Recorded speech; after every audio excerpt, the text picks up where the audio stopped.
خوشخبری یہ ہے کہ پورا میجک انڈسٹری، کالا جادو انڈسٹری، میں تو اس حد تک کہتا ہوں، اللہ تعالیٰ انسان کو یہ باور کرا رہا ہے کہ شیطان کا بھی ایک حد تک رول ہے. ٹھیک ہے، شیطان سے اتنی کو زیادہ ڈرنے کی ضرورت نہیں ہے. شیطان تو عذر پیش کر رہا ہے، وہ تو کہہ رہا ہے میرا تو اس پہ کنٹرول نہیں تھا اللہ تعالیٰ، میں نے تو صرف تھاٹس ڈالے تھے، وسوسے ڈالے تھے، کرنے والا یہ خود. سب سے پہلے تو ریلیکس ہمیں کیا گیا الحمدللہ کہ وسوسے آنا یہ کوئی لو ایمان کی نشانی نہیں ہوتی ہے. ٹھیک ہے، نیسیسریلی ہو بھی سکتی ہے لیکن ضروری نہیں ہے کہ لو ایمان کی ہی نشانی ہے. جیسے میں نے آپ کو بتایا ہمارے بہت عجیب معاملات ہیں ہماری سوسائٹی میں، یعنی یہ سینٹینس بڑا کامن ہے، تمہارا اصل میں ایمان لو ہے اس لیے تمہارے ساتھ یہ معاملہ ہوتا ہے. دیکھیں آبویسلی اگر کسی کا ایمان لو ہے تو یہ اسے کوئی بتانے والی بات نہیں ہے، اسے آپ یہ بتاؤ ایمان ہائی کیسے کر سکتے. یہ اس طرح کے نیگیٹو جملے تو اس کا مزید کانفیڈنس توڑیں گے نا. آپ بجائے کہ یہ کہنے کے اس کے ایمان بڑھانے کے طریقے اسے بتاؤ. ٹھیک ہے، تو اس لیے سب سے پہلے تو ریلیکس ہو جائیں، کیونکہ نبی صلی اللہ علیہ وسلم نے فرمایا اللہ has forgiven for my ummah that which is whispered to them and which crosses their minds so long as they do not act upon it or speak of it. یعنی خوشخبری یہ ہے کہ اللہ تعالیٰ نہیں پکڑ کرے گا آپ کی وسوسوں کے اوپر جب تک کہ آپ ان وسوسوں کو ایکشن میں نہیں لے آئیں گے. تو دیکھیں آج کی جنریشن کو یہ سیکھنا چاہیے کہ وسوسوں کو دبایا جاتا ہے. ٹھیک ہے، ہمارا مسئلہ یہ ہے کہ سوشل میڈیا نے ہمیں اوورلی ایکسپریسو بنا دیا. ہم ہر چیز چونکہ سوشل میڈیا پہ ایکسپریس کرتے ہیں جا کے، ویسے ہم بہت انٹروورٹ جنریشن ہے. ہماری جو جین زی ہے وہ انتہائی انٹروورٹ ہے. آپ ان سے فزیکلی ملیں گے تو آپ کو یقین نہیں ہے کہ یہ وہی انسان ہے جو سوشل میڈیا والا ہے. ٹھیک ہے، کیونکہ فزیکلی مل کے وہ بہت انٹروورٹ ہے لیکن سوشل میڈیا پہ وہ اوورلی ایکسپریسو ہے. تو اس لیے یہ جو عادت ہمیں پڑ چکی ہے اوورلی ایکسپریسو کی، اس وجہ سے ہم ہر چیز زبان پہ لاتے ہیں. تو وہ جب دیکھیں شیطان کا وسوسہ جب آپ زبان پہ لائیں گے وہ زیادہ اسٹرانگ ہوگا، یاد رکھیں. ٹھیک ہے، جتنا آپ اسے دبائیں گے اتنا وہ شیطان جو ہے وہ دبے گا. نبی صلی اللہ علیہ وسلم ایک بار ایک سفر پہ جا رہے تھے تو ایک صحابی کو ٹھوکر لگی تو انہوں نے کہا شیطان نے لگوا دی. تو نبی صلی اللہ علیہ وسلم نے منع فرمایا کہ شیطان کو کریڈٹ نہ دو. کنٹیکسٹ یہ حدیث کا لبے لباب، کیونکہ جب تم یہ کہو گے تو شیطان پھول کر بڑا ہو جائے گا. تمہیں چاہیے کہو بسم اللہ، دیٹس اٹ، حسبی اللہ، بسم اللہ، تو پھر شیطان سکڑ کر مکھی جتنا ہو جائے گا. لیکن اگر تم اسے کریڈٹ دے دو گے، دیکھیں اسی لیے خواب برا نہیں سنانا چاہیے کسی کو unless and until کوئی بہت نیک آدمی اور آپ کو واقعی کوئی اس کی انٹرپریٹیشن جاننی ہے. لیکن خواب ہوتا ہے، اگر تو ریپیٹیٹیولی برا خواب نہیں آ رہا تو کوئی ضرورت نہیں کسی کو بتانے کی. ریپیٹیٹیولی آ رہا ہے تو ڈسکس کر سکتے ہیں. تو دیکھیں خواب کو بھی منہ پر اسی لیے نہیں لانا چاہیے برے خواب کو، شیطان پھر ایکٹیو ہوتا ہے مزید. دیکھیں شیطان جب آپ کو مزید فیئر میں دیکھتا ہے نا، فیئرفل، تو وہ مزید حملہ کرتا ہے، وہ انرجی پکڑتا ہے اس کو مزید، وہ پھر اس کو لطف آتا ہے نا کہ دیکھو اس کو میں نے پریشان کر دیا، یہ تو پیس آف کیک ہے.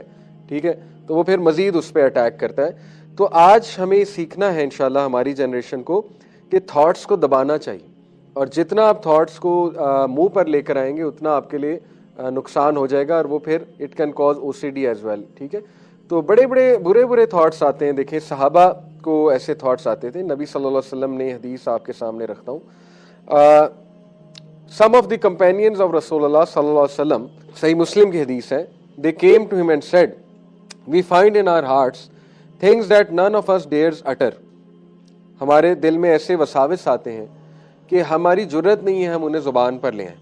نبی صلی اللہ علیہ وسلم نے فرمایا, do you really find that? کیا ایسا ہی ہے؟ They said yes. نبی صلی اللہ علیہ وسلم نے کہا یہی تو ایمان ہے, یہی تو عین ایمان ہے. تو you have to understand, you have to go to the right person. آج آپ کسی عامل پیر بابا کے پاس چلے جائیں, انہیں جا کے بتائیں کہ میرے تھاٹس مجھے ایسے آتے ہیں, خواب ایسے آتے ہیں, وہ کہیں گے یہی تو جادو ہے. نبی صلی اللہ علیہ وسلم نے فرمایا یہی تو ایمان ہے, وہ آگے سے کہے گا یہی تو جادو ہے, یہ تو آپ پہ ایک جنوں کا قبیلہ آیا ہوا ہے. ٹھیک ہے, اور اب آپ کو یہ کرنا پڑے گا, مرغی کا سر لے کے جو ہے نا وہ آپ کو جلانا پڑے گا, یا جو ہے نا وہ چیچڑے آپ کو چیلوں کو کھلانے پڑیں گے, نہر میں جا کے چیچڑے پھینکنے پڑیں گے آپ کو. تو وہ تو پھر الٹا جادو ہو جائے گا آپ پہ. اور انفارچونیٹلی یہ ہماری بہت بڑی تعداد ہے ہماری عوام کی جو یہ کرتی ہے. اور میں حیران ہو جاتا ہوں پڑھے لکھے لوگ پی ایچ ڈیز اور اچھے خاصے پڑھے لکھے لوگ ان کا عقیدہ اتنا ویک ہے. بہرحال اللہ ہم سب کو ہدایت دے. دیکھیں نبی صلی اللہ علیہ وسلم was very positive human being اور انہوں نے صحابہ کو ہمیشہ پازیٹیو بات ہی بتائی ہے. انہوں نے یہ کہا کہ یہ ایمان ہے, اس سے مراد یہ ہے کہ دیکھو ظاہر ہے چور وہیں ڈاکہ ڈالتا ہے جہاں پہ کچھ سامان ہوتا ہے. بتانے کا مقصد یہ ہے کہ اگر تمہیں وسوسے زیادہ آ رہے ہیں تو شیطان تم سے زیادہ ڈرتا ہے. ٹھیک ہے, دیکھیں جس بندے کو آ ہی نہیں رہے وہ تو انفارچونیٹلی وہ تو شیطان ہے, وہ تو اس کا ساتھی ہے نا. ٹھیک ہے, وہ تو پہلے ہی ساتھ ملا ہوا ہے. جس کو آ رہے ہیں اور نماز میں اگر زیادہ آ رہے ہیں تو یہ تو اس کا مطلب ہے اس کو آپ کی نماز بہت بری لگ رہی ہے. اس کا تو سیدھا سیدھا یہ مطلب ہے. ٹھیک ہے, یعنی اس کی جان نکل رہی ہے آپ کے شیطان کی کہ یہ نماز کیوں پڑھ رہا ہے. ٹھیک ہے, اور اس کی جان نکل رہی کہ یہ کہیں توبہ نہ کر لے, یہ کہیں ٹھیک نہ ہو جائے. ٹھیک ہے, تو بڑے لوگوں کو وسوسے آتے ہیں. دیکھیں اب ایک وسوسہ یہ آتا ہے کہ یار میں خود تو عمل نہیں کرتا, دوسروں کو کیا بتاؤں, یہ بھی وسوسہ ہے. وہ والا رویہ غلط ہے کہ آپ دوسروں کو بتائیں اور خود بہت بڑے منافق ہوں, وہ رویہ غلط ہے. لیکن یہ بالکل غلط نہیں ہے کہ مثال کے طور پہ اب ایک فادر کو یہ وسوسہ ہے یا ایک سسٹر کو یہ وسوسہ ہے لیٹ سے, اب اس نے مثال کے طور پہ نیا حجاب شروع کیا اس سسٹر نے. اب اسے کوئی وسوسہ دے کہ لو جی آپ تو گانے بھی سنتی ہیں اور حجاب بھی کرتی ہیں, یہ کیا ڈسکرپنسی ہے. اب اسے وسوسہ ہے کہ چھوڑو پھر حجاب ہی میں اتار دیتی ہوں کیونکہ گانے تو میں سنتی ہوں. تو یہ کتنا بڑا وسوسہ ہے. ٹھیک ہے, شیطان کا. اس کو تو انکریج کرنا چاہیے کہ کوئی بات نہیں, اگر آپ میوزک سنتی ہیں تو چلو حجاب تو کرتی ہیں نا, اللہ تعالیٰ قبول کرے اور انشاءاللہ ہو سکتا ہے کہ یہی چیز اللہ تعالیٰ کو پسند آئے. اس کو تو مزید انکریج کرنا چاہیے. اب ایک بندہ نماز پڑھتا ہے لیکن یہ کہ اس کی کچھ بری عادتیں ہیں تو لوگ اسے کہتے ہیں لو جی کی فائدہ آپ کے نماز پڑھنے کا, کیا فائدہ. اب وہ کہے یار چھوڑو نماز کو پھر. تو بہرحال یہ بھی وسوسہ ہے. تو اس لیے میرا بتانے کا مقصد ہے کہ ہمارے نبی صلی اللہ علیہ وسلم نے دیکھیں کام ڈاؤن کیا صحابہ کو کہ یہ عین ایمان کی نشانی ہے. بلکہ ایک حدیث میں تو یہاں تک آتا ہے, حیران رہ جائیں گے کہ صحابہ نے کہا ہمارے ذہنوں میں ایسے وسوسے آتے ہیں کہ ہمارا دل کرتا ہے چھلانگ لگا دیں, ایک پہاڑی سے چھلانگ لگا دیں. یہاں تک وسوسے آتے تھے صحابہ کو. ٹھیک ہے, یعنی وہ اتنے سویر قسم کے وسوسات تھے. تو اس لیے نبی صلی اللہ علیہ وسلم نے ہمیشہ انہیں کام ڈاؤن کیا ہے, اعوذ باللہ پڑھنے کی تلقین کی. ٹھیک ہے نا, ابن مسعود کی جو دعا ہے بڑی سٹرونگ ہے, آگے دکھاؤں گا بھی.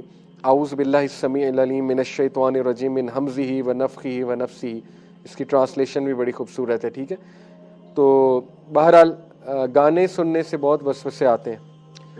دیکھیں میں میوزک انڈسٹری جو ہے, کچھ لوگ مجھے کہتے ہیں کہ آپ کا بڑا سخت اوپینین ہے اس میں اور آپ ینگسٹرز کو ڈائریکٹ کہہ دیتے ہیں حرام ہے, وہ ڈر کے بھاگ جائیں گے, تو آپ ذرا ہاتھ ہولا رکھا کریں. بات اصل میں یہ ہے کہ میں نے میوزک انڈسٹری کو اور میوزک کو ہر اینگل سے پڑھ لیا, اس لیے میرے پاس کوئی لچک نہیں ینگسٹرز کو بتانے کے لیے کہ کوئی بات نہیں سن لو. ٹھیک ہے, کوئی بات نہیں, اٹس اے اسمال تھنگ. میں نے ہر اینگل سے پڑھ لیا. ایک تو قرآن اور حدیث کے اینگل سے, ٹھیک ہے, صاف حرمت وہاں سے ثابت ہوتی.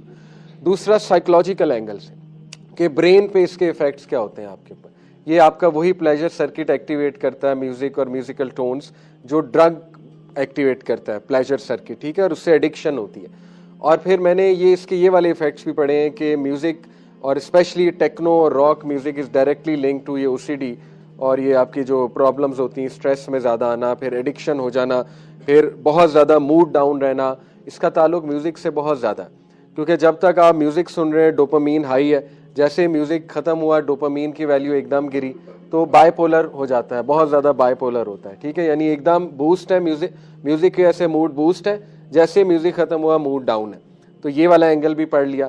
تیسرا اینگل وہ سیٹنزم والا جو کہ سب سے ڈینجرس ہے, یعنی اب تو کھل کر بول رہے ہیں میوزیشینز کہ ہم کون ہیں اور ہمارا تعلق کس انڈسٹری سے ہے اور ہم گانے کیسے ریکارڈ کرتے ہیں. اب تو وہ کھل کے بتا رہے ہیں, اب تو ایکسپوز ہو گیا سب.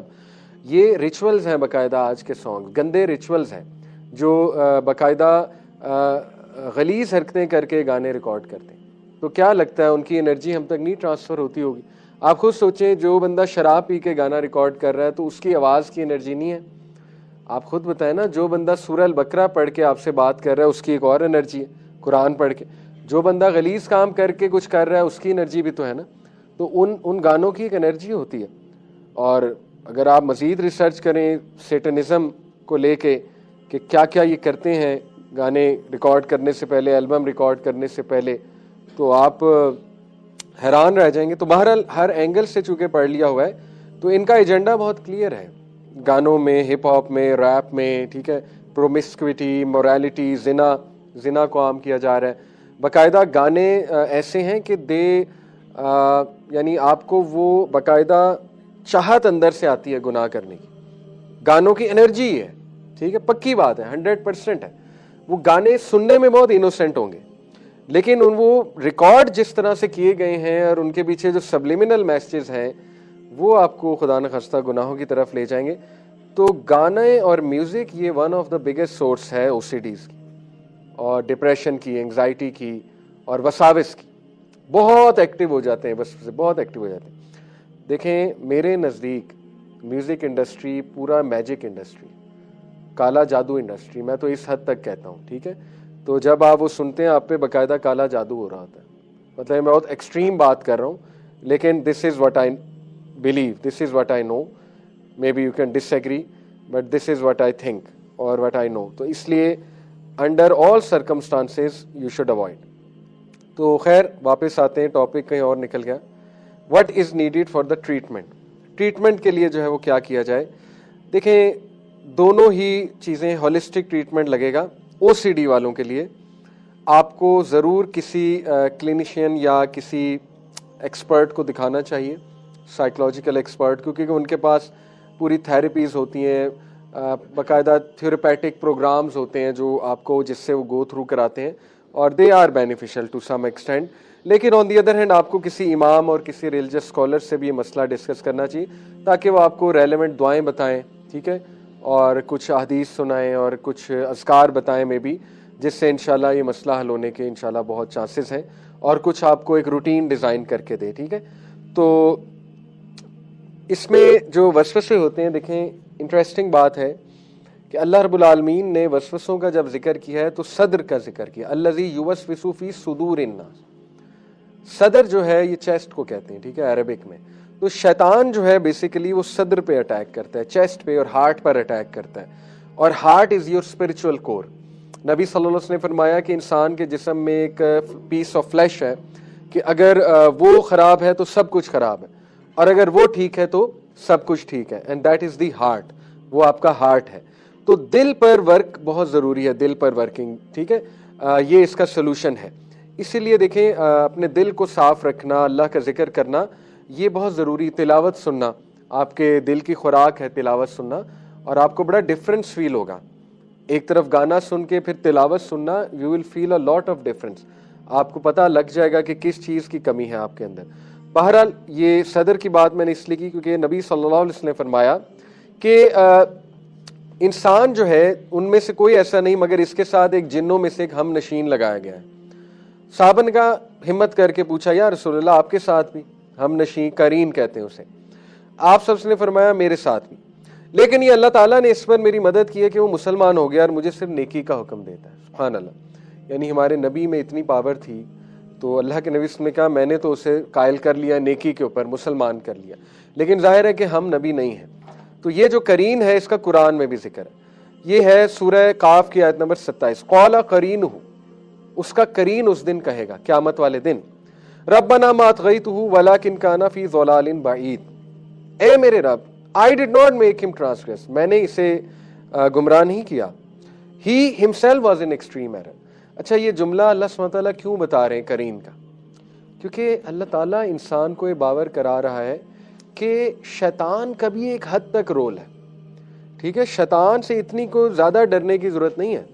شیطان تو عذر پیش کر رہا ہے, وہ تو کہہ رہا ہے میرا تو اس پہ کنٹرول نہیں تھا اللہ تعالیٰ, میں نے تو صرف تھاٹس ڈالے تھے, وسوسے ڈالے تھے, کرنے والا یہ خود تھا. اس سے ثابت ہوتا ہے کہ شیطان ایک حد تک بس آپ پہ اٹیک کر سکتا ہے. تو اس سے یہ بھی ثابت ہوتا ہے, دیکھیں کہ کچھ لوگ جادو اور ان چیزوں سے نا بہت ڈر جاتے ہیں. تو ڈرنے کی کوئی بات نہیں ہے. شیطان جو ہے وہ اس کا کنٹرول کوئی خاص نہیں ہے. اسپیشلی اگر آپ نماز پڑھ رہے ہیں, اذکار کر رہے ہیں, سورہ فلق سورہ ناس پڑھ رہے ہیں, ٹھیک ہے, ریگولر قرآن پڑھتے ہیں, انشاءاللہ وہ تو ویسے ہی آپ کی بڑی حفاظت ہوتی ہے. لیکن قرین ہمارے ساتھ لگا ہوا ہے. اور ایک اور حدیث میں آتا ہے, نبی صلی اللہ علیہ وسلم نے فرمایا جو شیطان ہے وہ انسان کی رگوں میں خون کی طرح دوڑتا ہے. یہ بھی حدیث ہے, ٹھیک ہے. تو یہ قرین ہی ہے جو اس حد تک سراحت کر جاتا ہے انسان کے جسم میں. اور پھر ظاہر ہے کہ وہ بہت نیگیٹیوٹی بھی کریٹ کر سکتا ہے.